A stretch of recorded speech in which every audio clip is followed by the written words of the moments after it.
This colossus is the most visible and highest peak on the eastern shore of the Hudson River Valley. It's 1,650 feet above. That's all?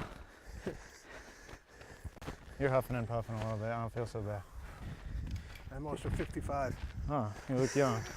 The mountain with its trails has been a favorite for hikers for years, but our destination wasn't just the mountain. It was what was on top. Last July 3rd, the Chamber of Commerce asked me to take photographs of the fireworks down in Memorial Park. By the time they were done, it was 11 o'clock. So I figured, I had my sleeping bag in the trunk. Let me stay up here, and went over to the fire tower. And I slept in the fire tower for the night. The only thing I was afraid of is when you get there, you can see bullet holes in the tower. Oh, that's crazy. The Mount Beacon Fire Tower Restoration Project is a small grassroots organization coordinated by David Rocca. Operating from 1931 to 1987, when it was shut down by its owners, the DEC, it served a very specific function. A place for observation to see potential fires in the Mount Beacon range. I mean, this is just a simple fire tower, but there was probably 12 or 14 people that spent hours on end. That was their living livelihood to protect this area, and they need to not be forgotten. Their history has to be passed on to future generations. The tower sits 60 feet atop the peak of Mount Beacon, which is 1,650 feet above sea level. This creates a natural balcony view of the entire Hudson Valley and Highlands from over 1,700 feet.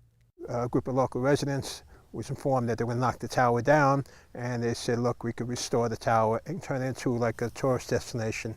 The hardest part of the restoration project is getting the volunteers to the top of the mountain to do the work, and I can feel their pain. It's worth it. When you get up there, you see what I'm saying. So that's why progress is probably slower than usual. David was also instrumental in the walkway over the Hudson restoration project in 2009. We replaced all the steps and the landings. The landings are the material we took from the Poughkeepsie Railroad Bridge. Well, everything's fallen in place now because of the walkway. So it's kind of cool. We got a piece of history from one Hudson Valley iconic landmark to another one. The lower 3 levels are around 20 feet or longer. They're about 65 pounds each. I had to rent a truck and bring the material from a steel manufacturer in upstate New York. You can only get as far as the communications towers. From there, it was either to walk it over or some sort of special vehicle. And although the tower is closed for public use during the restoration, hikers are not discouraged from climbing to the peak to catch a glimpse of history and respect for nature. So what about like Boy Scouts or Girl Scouts or anything ever come up here and clean up the mountain or something like that? I mean, someone's got to take care of it, otherwise it's just going to build up, right? At some point. Well, they have to also police themselves. There's all these different groups come up there. There's hiking clubs that come up here, and they bring their stuff in, they bring their stuff out. The steps are done, the landings are done, and now we're in the midst of the third phase, which is to change the cross bracing on the tower.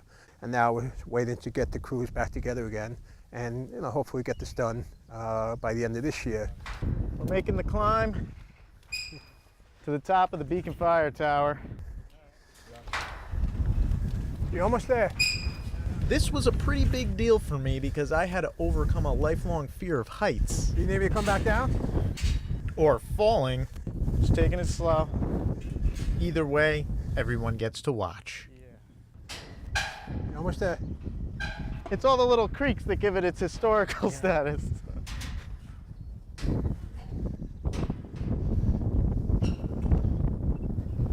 We made it.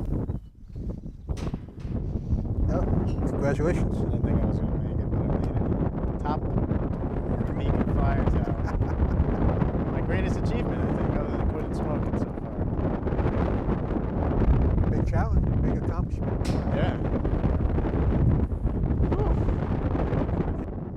And after challenging myself to race to the peak, I'd challenge anyone to climb to the top, refresh yourself with some history, and soak up the best view in the entire Hudson River Valley.